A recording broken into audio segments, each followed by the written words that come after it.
Antes de nós darmos continuidade aos nossos estudos na palavra de Deus, contando com a ajuda da Confissão de Fé de Westminster, eu quero aqui lembrar aos irmãos do nosso musical de Páscoa que irá acontecer no dia 12 de abril. Se você se recorda bem, há cerca de um mês atrás nós anunciamos aqui a realização de um musical de Páscoa no dia 12 de abril. Anunciamos para poder recrutar os coristas, as pessoas que iriam participar deste musical. Nossos ensaios já começaram e eu quero incentivar você a orar por esse projeto, a participar também. É uma oportunidade tanto de você trazer um familiar, um amigo seu. Então, convide outras pessoas, participe conosco, vai ser uma bênção. Pessoal que está ensaiando aí já do vocal, já deu para ter um gostinho de como a coisa vai ficar, do empenho de todos no preparo desse musical, coisa muito bonita vindo aí. Então, lembrar aos irmãos, dia 12 de abril, 19h30, o nosso musical de Páscoa, a Paixão de Cristo. Eu vou passar aqui aos parágrafos que nós leremos. Eu quero ler 2 parágrafos da Confissão de Fé com os irmãos do capítulo 21. Nós estamos falando sobre o culto religioso e o domingo. É acerca disso que fala o capítulo 21. E hoje nós vamos pensar, pelo menos inicialmente, a respeito da oração. Então nós vamos partir da conversa acerca do culto de um modo geral, né, da discussão acerca da adoração de um modo um tanto mais geral, para falar a respeito de um dos elementos da adoração cristã, do culto público em específico. Nós vamos falar um pouco sobre a oração. Então nós vamos ler o que dizem os parágrafos de número 3 e também o parágrafo de número 4 da Confissão de Fé de Westminster. Diz assim o texto que está aí exposto para os irmãos. A oração com ações de graça é uma parte especial do culto religioso e é exigida de todos os homens por Deus. Para que essa oração seja aceita, deve ser feita em o nome do Filho, pelo auxílio do seu Espírito, segundo a sua vontade. A oração deve ser oferecida com compreensão, reverência, humildade, fervor, fé, amor e perseverança. Se for vocal, deve ser proferida em uma língua que seja compreendida. Parágrafo de número 4 diz assim: a oração deve ser feita por coisas lícitas e por todos os tipos de homens que existem atualmente ou que existirão no futuro. No entanto, é errado orar pelos mortos ou por aqueles que são conhecidos por terem cometido o pecado para a morte. Eu digitei errado aí, não é para Marte não, tá, irmãos? É para a morte. Deixa eu voltar aqui. Então aqui, irmãos, sobre a discussão do culto e do domingo, do dia do Senhor, nós passamos da discussão sobre a adoração de um modo um tanto mais geral, que está sendo discutido nos 2 primeiros parágrafos, e passamos a pensar a respeito de uma das partes principais do culto cristão, que é a oração, que no texto aí dos nossos irmãos da Assembleia de Westminster, a oração é tratada como uma parte especial do culto religioso e algo que é exigido de todos os homens. E esta oração, que o apóstolo Paulo nos ensina, deve ser acompanhada com ações de graça, ela deve ser feita consideradas uma série de questões, tanto acerca de como devemos orar, como também pelo que devemos orar. É preciso cuidado. A oração cristã, e especialmente a oração dentro do contexto da adoração cristã, do culto público, ela não é algo livre, ela não é algo desorientado, que deve ser feito de maneira indiscriminada. E é um pouco do que nós vamos considerar hoje. Como parte especial, mas não somente especial, mas parte essencial do culto cristão, a oração ela deve, então, acontecer de acordo com aquilo que regem as Escrituras, com aquilo que ensina a palavra de Deus. E como é que nós sabemos que a oração ela é parte de fato do culto cristão? Ela pertence ao escopo da adoração cristã e do culto religioso. Qual que é o princípio, não é? Qual que é a premissa, na verdade, do princípio regulador do culto que nós seguimos? Se há algo que está descrito na Escritura, que é apontado na Escritura como sendo um elemento do culto, portanto, este algo é permitido. Contudo, se há algo sobre o que a Escritura se cala, isso logo está vedado, proibido. Não deve acontecer. O pastor Paulo, quando nos instruiu aqui no início do ano a respeito do culto, nos deu algumas lições no domingo de manhã acerca da teologia do culto. Ele nos lembrou que existem alguns irmãos de outras tradições que acreditam um pouco diferente, né? Se existe algo acerca do qual a Bíblia não é clara ou não trata, isso para eles não é necessariamente proibido ou vedado, mas está permitido também, não é? Não é assim que nós acreditamos. Então, como é que nós sabemos que a oração, e esta com ações de graça, ela faz parte da adoração cristã? Ora, desde os tempos patriarcais, a adoração verdadeira, prestada ao Senhor, ela é oferecida com oração e com ações de graça. Veja aí a sua Bíblia no livro de Gênesis.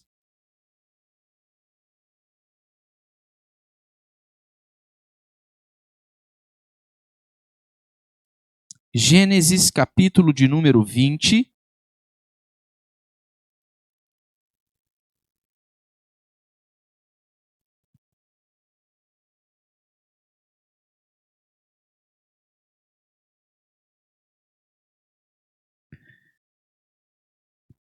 Versículos 7 e versículo 17.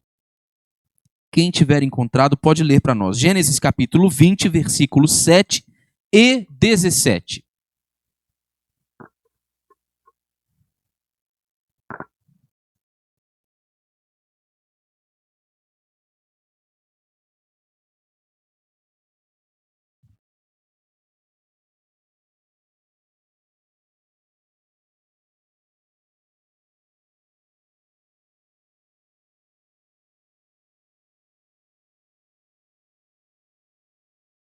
Verso 17.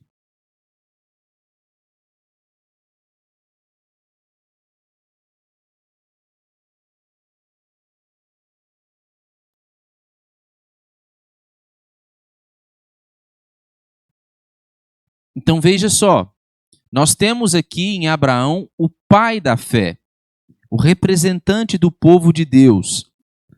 E nesse contexto aqui, Abraão e Sara, sua esposa, eles estão se movendo de uma terra em direção à outra.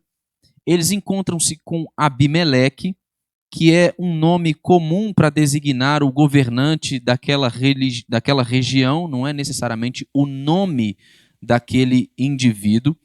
Ele se sente atraído por Sara, por causa da beleza de Sara. Essa aqui é a segunda vez que Abraão faz o que ele vai fazer. Abraão, então, ele mente acerca da sua relação com Sara, ele não diz ser ele o esposo de Sara, de sorte que Abimeleque, sendo o governante daquela região, ele então toma Sara para si, para que ele possa tê-la como uma concubina, para que ele possa ter relações com ela. Abraão diz que Sara é sua parente, sua irmã. Só que Abimeleque, ele tem um sonho. Ele tem um sonho.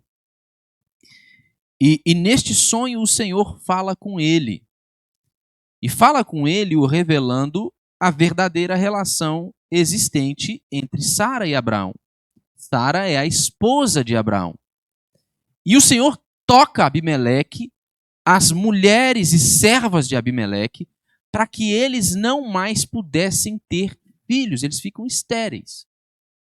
E o Senhor dá uma ordem a Abimeleque para que ele, então, devolva Sara ao seu marido, a Abraão. É nesse contexto aqui que nós lemos este texto. Abimeleque, ele então tem de restituir a Sara ao seu marido, e a Escritura diz por quê? Por que Deus diz isso? Porque Abraão é profeta e vai interceder para que vocês vivam. Vai orar por vocês. E o verso 17 declara aquela que é a oração de Abraão a Deus por Abimeleque, e esta oração que é atendida pelo Senhor, não é? Então, nós temos indícios muito claros na Escritura da oração como parte dessa adoração que era prestada ao Senhor. Este é um exemplo.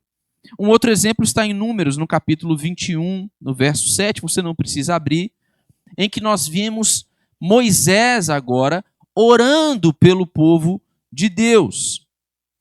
Os Salmos nos dão vários exemplos e muitas referências à prática constante da oração nos tempos do Antigo Testamento.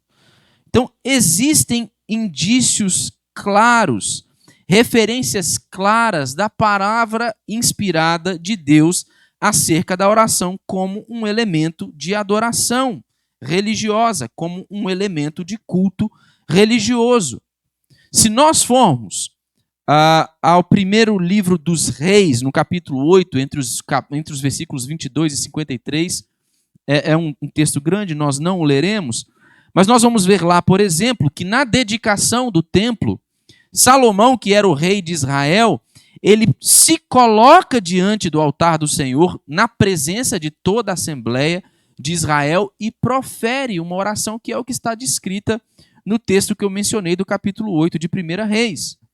Então, existem indícios muito claros na Escritura que apontam a oração como um elemento de culto.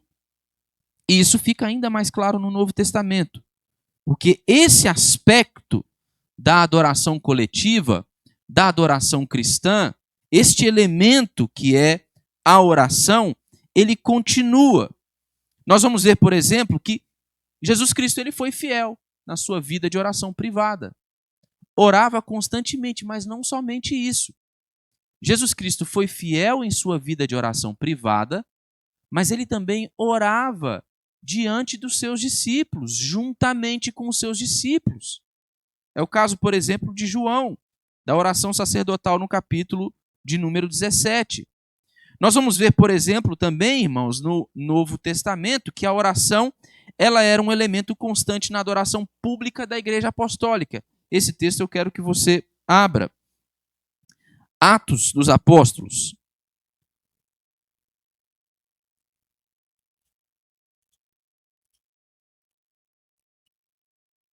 Capítulo de número 1.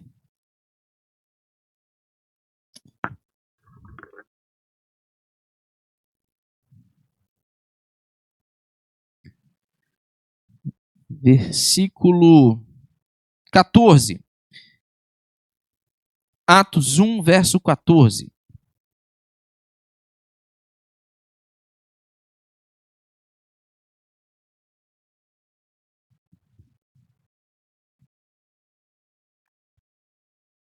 Agora o capítulo de número 2, verso 42.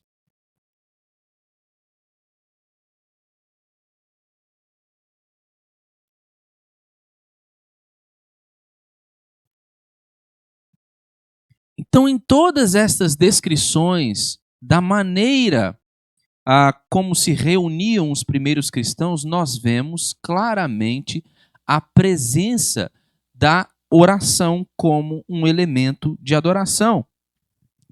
E essas coisas elas não são mencionadas simplesmente como algo que eles faziam porque eles tinham vontade ou porque eles achavam que aquela era uma boa oportunidade de juntos ali fazerem as suas orações.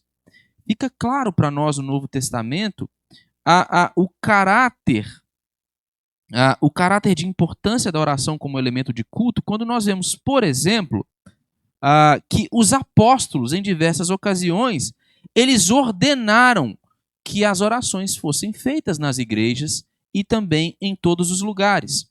Abra sua Bíblia na primeira carta de Paulo a Timóteo.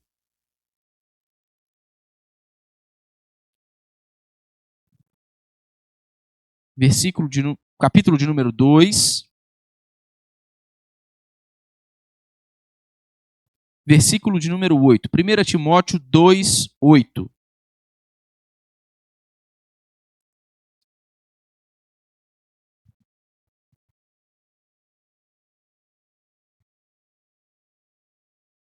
Agora, vejamos a primeira carta de Paulo aos Tessalonicenses, capítulo de número 5, verso 17.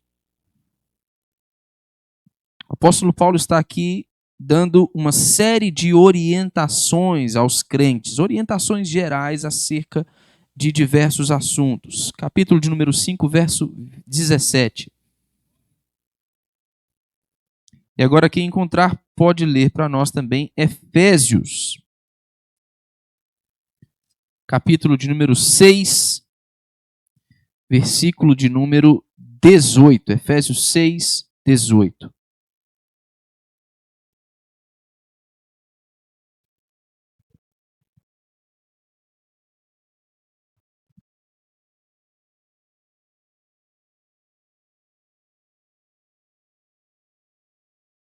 Então veja só, os primeiros cristãos, a igreja em seus primórdios recebia da parte dos apóstolos uma ordem para que eles orassem enquanto reunidos em adoração. E se nós então fomos chamados para a comunhão com Deus, e esta comunhão ela é melhor expressa, revelada no culto cristão, na adoração corporativa, isso significa então, irmãos, que nós também somos chamados a apresentarmos diante de Deus as nossas orações, porque a oração com ações de graça, ela constitui um elemento de culto.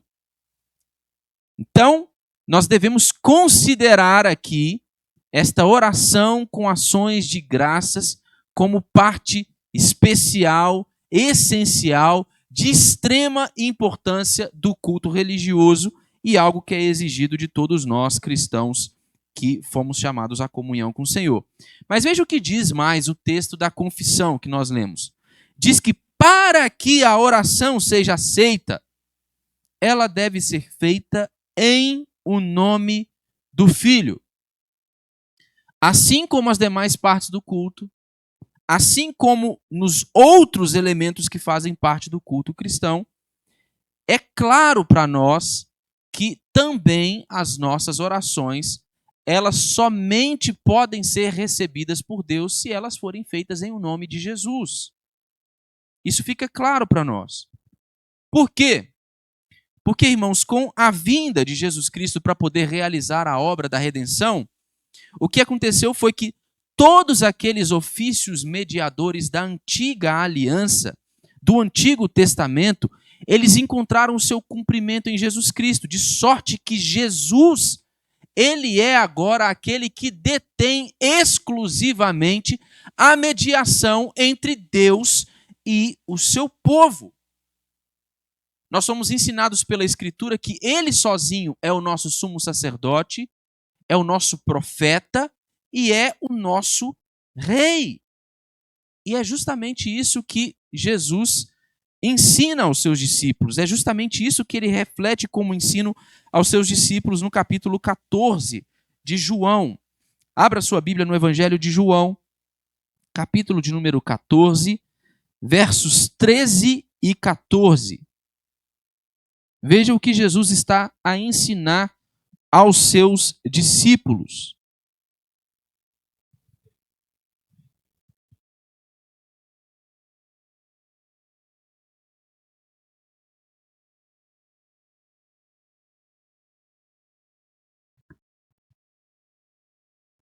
Então, como é que nós somos orientados?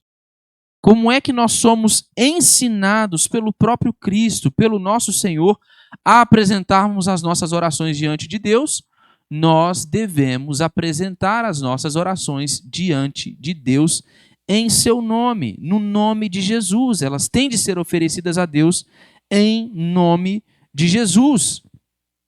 E essa é uma bênção para nós, irmãos, porque nós não estamos mais sob a necessidade de realizarmos sacrifícios como uma espécie de ofício mediador entre a nossa relação com Deus. Nós precisamos crer em Jesus Cristo, confiar em Jesus Cristo e fazer as nossas orações, as nossas petições, os nossos sacrifícios espirituais em o nome de Jesus. Esta é uma bênção, mas há outra coisa que a confissão traz para nós como sendo uma bênção. Ela diz que para que essa oração seja aceita por Deus, ela deve ser feita em nome de Jesus, em o nome do Filho, pelo auxílio de seu Espírito. Irmãos, Deus também nos garante que nós temos então agora, uma vez que fomos unidos a Cristo Jesus, o auxílio do Espírito Santo em nossas orações, para que nós ofereçamos a Deus as nossas orações. Agora perceba o nível, a extensão, a bênção, a grandiosidade deste auxílio do Espírito em nossa oração. Abra sua Bíblia na carta de Paulo aos Romanos, capítulo de número 8, versículo de número 26. Veja o que o apóstolo Paulo tem a dizer acerca do auxílio do Espírito Santo em nossas orações.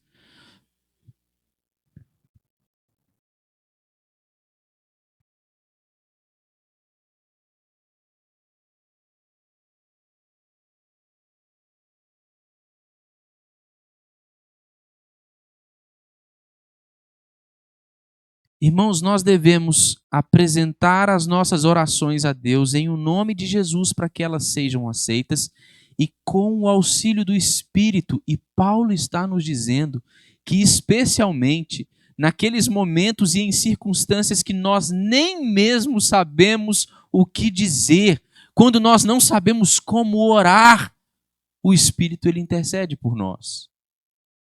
Ele nos auxilia diante de Deus. E isso, irmãos, nos dá uma grande confiança. Isso é o que nos ajuda a compreender o que ensina o apóstolo João em sua primeira epístola, no capítulo 5, no verso 14. Que se nós pedirmos alguma coisa segundo a vontade de Deus em Cristo, o Senhor ele nos ouve. Se nós orarmos segundo a vontade de Deus, em o nome de Jesus Cristo, com o auxílio do Espírito, a Escritura nos dá uma garantia, o próprio Deus nos dá a garantia de que Ele nos ouve. Então, isso nos mostra aqui, irmãos, aquela que é a orientação básica das nossas orações. Isso serve para nós tanto no ambiente da adoração corporativa, do culto público, mas também serve para nós em nossa vida privada de orações. Mas há algo mais que é dito aí no restante desta frase que nós começamos a ler neste parágrafo.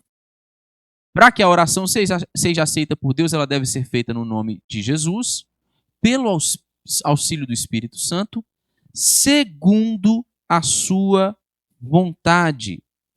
É importante buscar a vontade de Deus em nossas orações. Isso deixa claro aqui para nós aquilo que eu disse no início, irmãos. Nossas orações não são livres. Elas não são elas possuem uma forma determinada. Elas existem e devem ser feitas segundo o conselho da Escritura, de acordo com a vontade de Deus. Há uma clara orientação da Escritura a respeito não só dessa orientação básica das nossas orações, mas também acerca do modo como nós devemos orar. É o próprio Deus que nos instrui nesse sentido. Não é simplesmente falar uma série de palavras avulsas, soltas, sem significado, de maneira confusa, sem clareza, sem reflexão. É preciso considerar aquilo que a Escritura diz acerca da oração e, principalmente, é preciso buscar a vontade de Deus. Nós não oramos por aquilo que nós desejamos simplesmente porque desejamos. Nós devemos, em primeiro lugar, buscar a vontade de Deus e devemos orar como o Senhor nos ensina a orar. Veja só o que diz o restante do parágrafo acerca de como nós devemos orar. O texto da confissão diz que a oração ela deve ser oferecida com compreensão, reverência, humildade, fervor, fé, amor e perseverança. Irmãos, é fundamental, é de suma importância que quando nós formos até o Senhor para apresentarmos a Ele as nossas orações, nós devemos fazer isso atendendo à advertência da Escritura, fazendo isso com entendimento. Abra sua Bíblia em Eclesiastes, capítulo de número 5,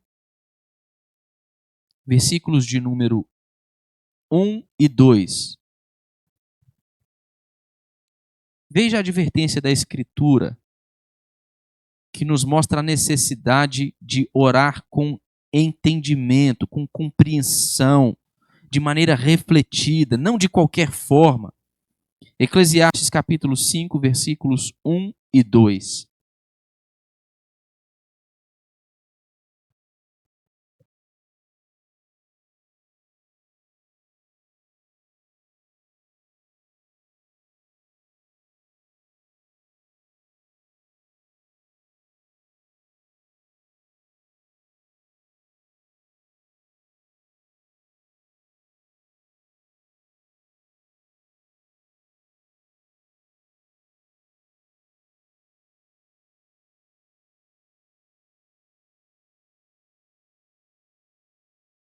Veja só o que disse o verso 2 que foi lido. Não te precipites com a tua boca, nem o teu coração se apresse a pronunciar palavra alguma diante de Deus.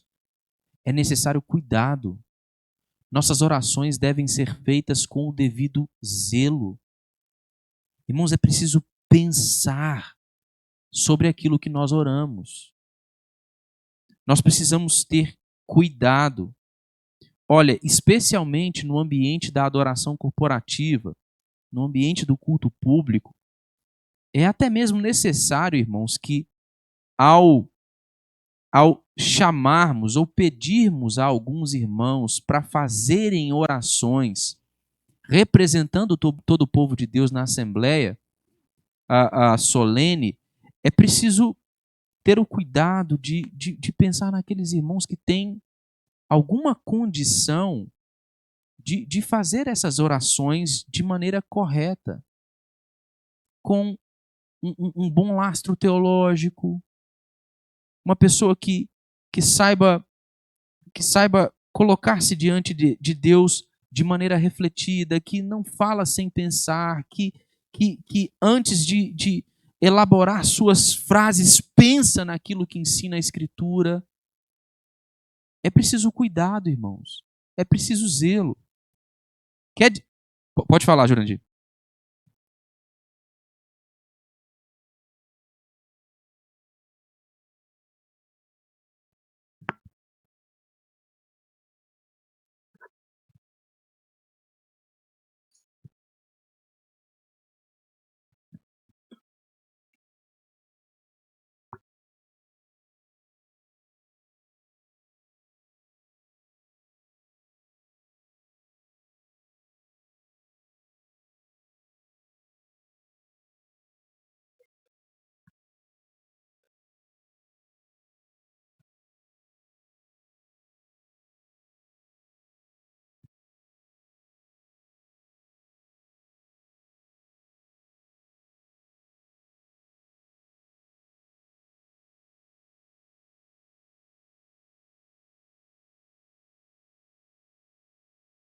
É verdade, Jurandir. É exatamente isso. Ah, e parte deste auxílio que nós recebemos do Espírito que intercede por nós implica justamente esse trabalho de nos fazer conhecer a vontade de Deus na Escritura, para que nós saibamos orar como convém. Isso quer dizer, irmãos, que somente aquelas pessoas que sabem fazer orações teologicamente embasadas, elas são atendidas pelo Senhor? Não, irmãos, o Senhor conhece o nosso coração. É o próprio é o próprio Deus que dá a cada um de nós o crescimento segundo a medida de sua graça. É claro, e nós sabemos que nós estamos diante de uma comunidade com uma variedade de irmãos, entre alguns gozam já de alguma experiência, algum conhecimento a mais da parte do Senhor, e outros estão ali dando os seus primeiros passos.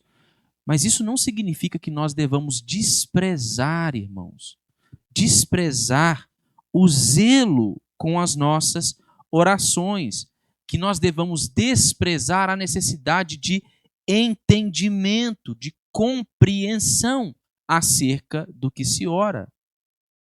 Nós precisamos oferecer as nossas orações ao Senhor, especialmente no ambiente do culto público, de maneira criteriosa, com cuidado, de forma compreensiva, com entendimento. Mas nós devemos também orar com reverência, diz o texto da confissão. Por quê? Porque, irmãos, nós não estamos diante de qualquer pessoa. É justamente a orientação do texto de Eclesiastes que nós lemos acerca da necessidade de entendimento. Diz, não te precipites com a tua boca, nem o teu coração se apresse a pronunciar palavra alguma diante de Deus, porque Deus está no céu e tu na terra. É preciso compreender, irmãos, que nós estamos diante do Rei de toda a terra, portanto é preciso reverência. Abra sua Bíblia no Salmo 47.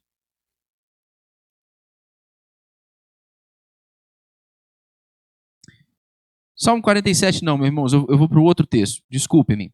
Abra sua Bíblia em Hebreus, capítulo de número 12, versículo de número 28. Hebreus 12, 28.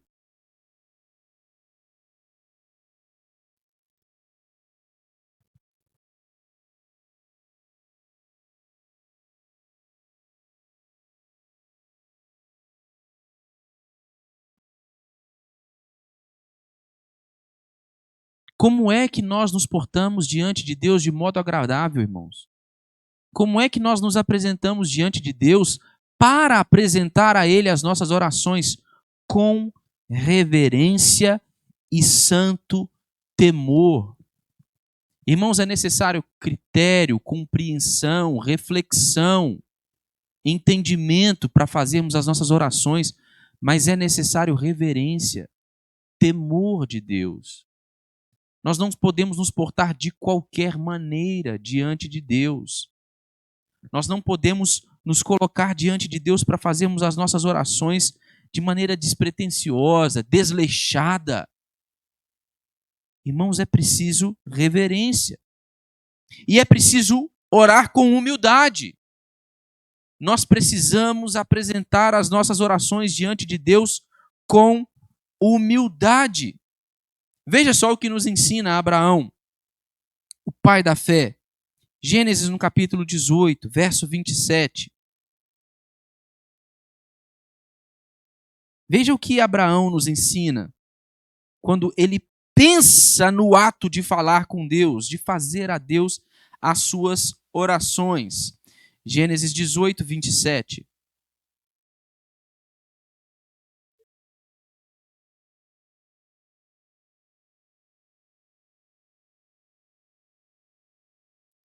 Irmãos, Abraão está dizendo que ele está se atrevendo a falar ao Senhor, mas reconhecendo a sua condição miserável. reconhecendo que ele está diante do Rei de toda a terra, reconhecendo que ele está diante do Deus que está no céu e ele na terra. Portanto, ele trata a si mesmo como sendo pó e cinza. E é aquilo que nós somos também, irmãos. É preciso humildade para que nós nos acheguemos à presença de Deus. É preciso reconhecermos quem nós somos à luz da Escritura. Nós não chegamos diante de Deus, irmãos, com méritos próprios.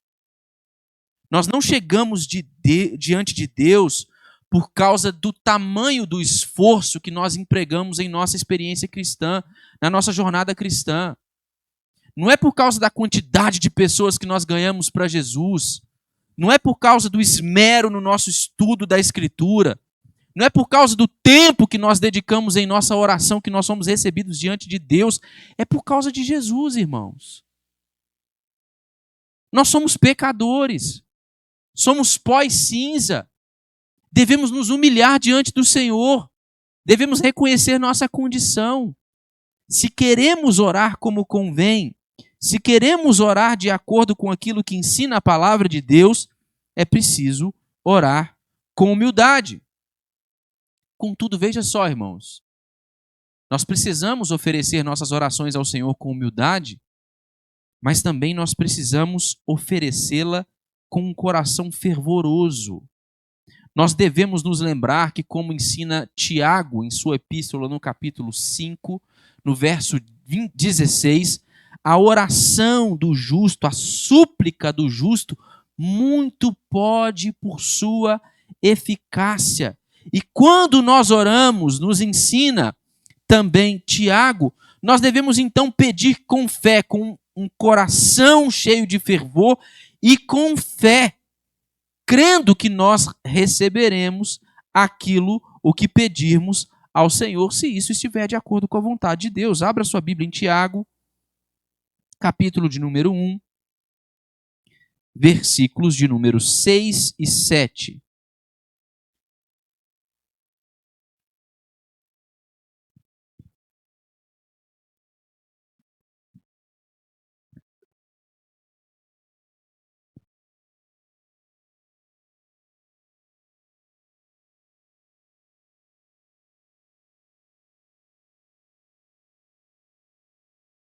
Veja só. Agora alguém abra para nós em Marcos, Evangelho de Marcos, capítulo 11, verso 24.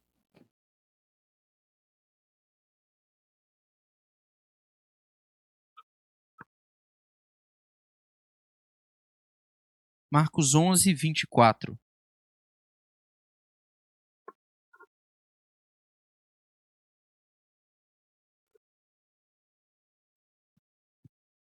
O que é que nós aprendemos, tanto com o texto de Tiago quanto com o texto de Marcos?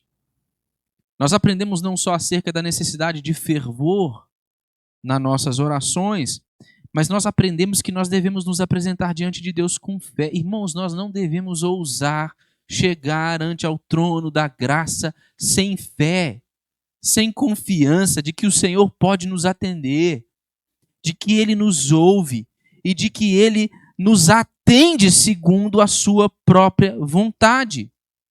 É preciso fé, irmãos. É preciso fé, confiança no Senhor.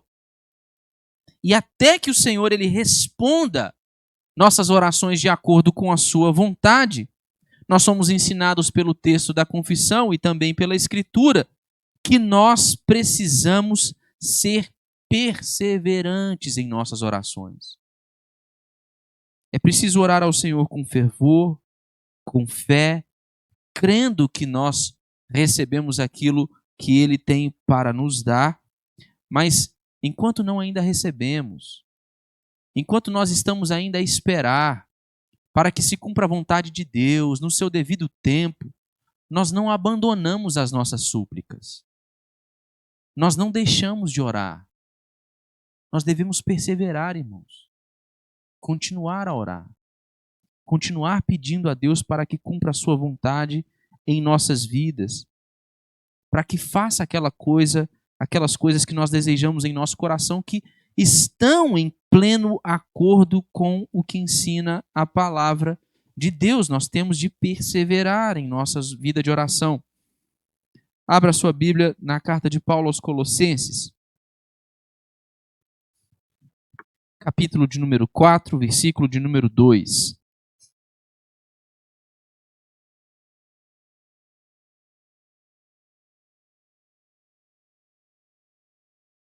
Vamos ler novamente agora Efésios, capítulo de número 6, verso 18, texto que nós lemos lá no início.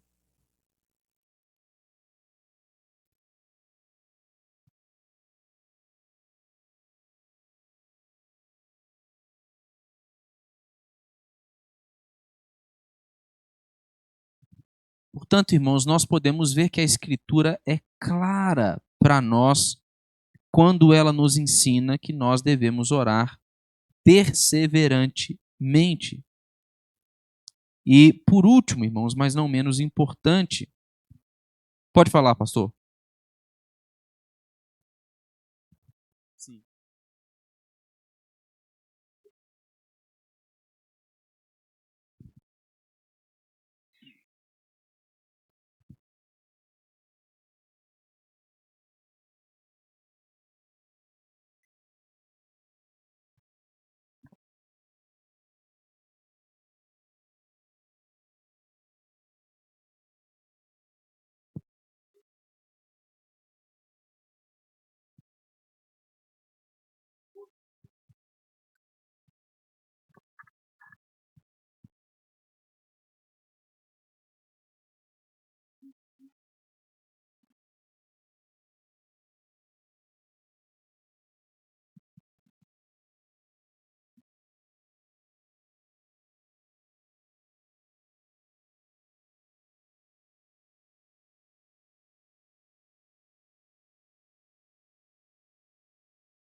O senhor falando sobre humildade, sobre esse comportamento arrogante de algumas pessoas enquanto oram, falam com o senhor. Hoje em dia eu me lembrei do reverendo Jeremias, né? Bastante engraçado, né? Falando sobre essa prática de determinar as coisas, de dar ordens para Deus. Eu falei assim, você não determina as coisas nem só na sua casa.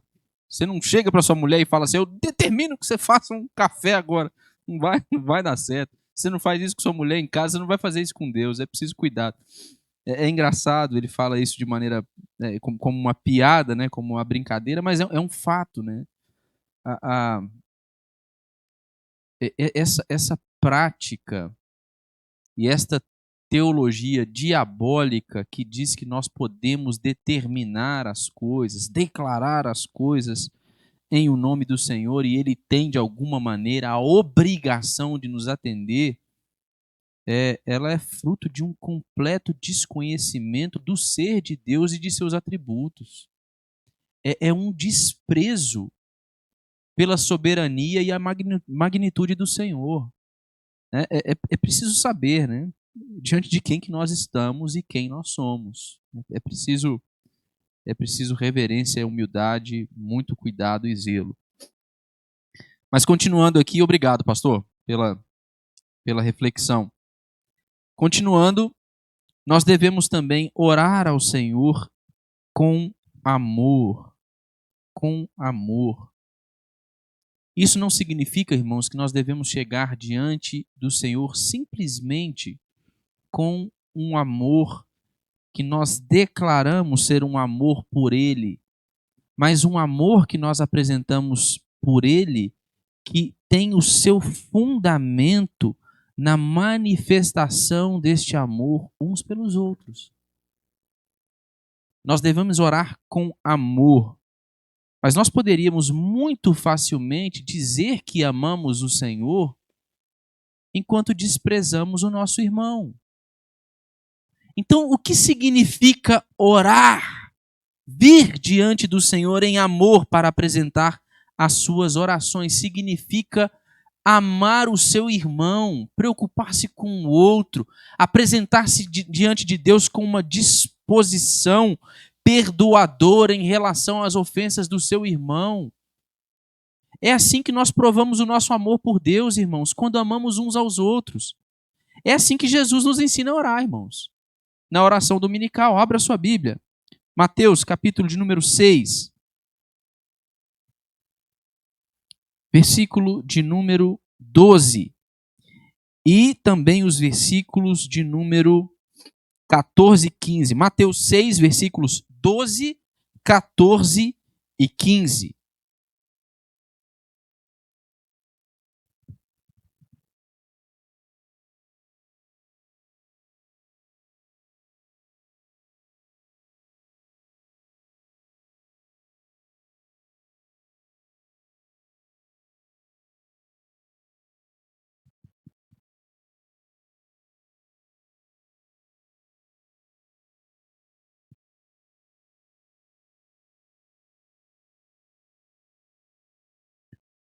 Então, de certa maneira, o que é que Jesus está a nos ensinar?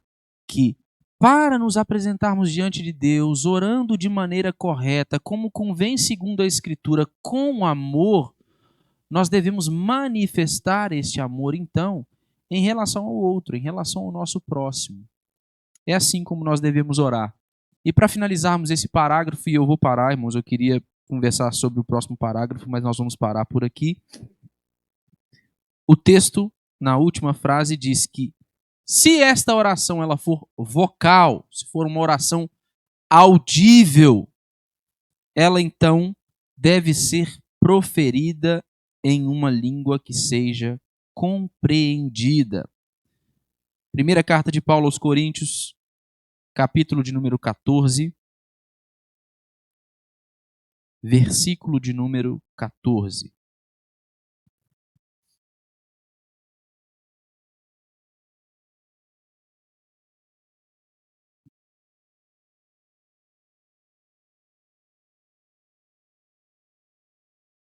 Então veja só, o que é que Paulo está orientando aos coríntios neste contexto? Que no ambiente da adoração corporativa, as orações a serem apresentadas ao Senhor diante da congregação devem ser orações feitas em uma língua que seja compreendida por todos os presentes.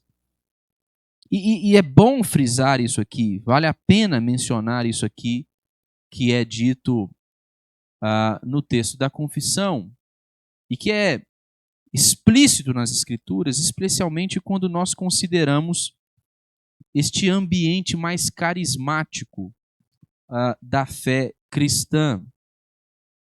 E eu não vou entrar aqui no mérito do que creem os nossos irmãos de outras tradições a respeito dos dons de línguas e aquilo que nós cremos, mas eu Eu costumo conversar com alguns irmãos de outras tradições às vezes e falar, né? Porque nesses ambientes em que alguns irmãos nossos continuistas creem na continuidade, na manifestação dos dons, incluindo o dom de línguas, ah, normalmente não há muito cuidado nesses ambientes da adoração corporativa com a maneira como essas orações são feitas. Eu cresci em ambientes assim.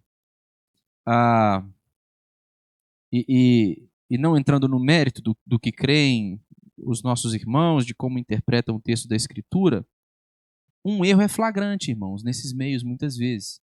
É que a orientação da Escritura é clara. Olha, independente se você interpreta o texto da Escritura crendo que estes dons manifestam-se hoje em dia ou não, e como é que eles manifestam-se, a Escritura nos ensina que as orações no culto cristão devem ser feitas em língua compreensível, em língua que seja falada por todos. Mas em alguns desses ambientes mais carismáticos, há um estímulo, né, para que se orem em outras línguas. E, irmãos, isso vai contra a Escritura, de diversas maneiras, mas especialmente considerando aquilo que a Escritura tem para dizer acerca das orações apresentadas diante de Deus em ambiente do culto cristão, da adoração corporativa. Como é o que estava acontecendo ali junto aos coríntios? Aqueles irmãos, eles começavam a orar em outras línguas, que nós cremos serem línguas idiomáticas, não é? No meio do culto, no meio da congregação, né? Então viravam uma bagunça. Imagine a bagunça, irmãos. Imagine a bagunça que era aquele culto. Paulo está falando assim, olha, não vão por esse caminho. É preciso cuidado. Olha, se alguém for orar em alguma língua, que seja na língua que todos falam, que todos entendem. Nossas orações devem ser apresentadas diante de Deus com uma língua que seja conhecida também daqueles que estão orando conosco. Então, o que é que nós aprendemos, irmãos, neste parágrafo, no parágrafo de número 3, que nós lemos e refletimos um pouco acerca dele? Essa sessão da confissão, primeiro, ela nos ensina que a oração e a ação de graças, elas são prescritas por Deus como parte da adoração verdadeira, ou seja, elas são ordenadas por Deus, elas são instituídas por Deus. Em segundo lugar, nós aprendemos que elas devem ser oferecidas somente por meio de Jesus Cristo, que é o nosso mediador perfeito, e que nós temos a ajuda do Espírito Santo e a regra da Escritura como sendo necessárias para que nós possamos ofertar as nossas orações de maneira adequada. E por último, aprendemos que essas orações, elas devem ser oferecidas em uma língua comum. Em suma, em resumo, é isso que nos ensina o texto do parágrafo que lemos da Confissão de Fé de Westminster. Na próxima quinta-feira, permitindo o Senhor, querendo o Senhor, o pastor Paulo vai poder dar continuidade aí ao conteúdo do capítulo de número 21 da Confissão de Fé.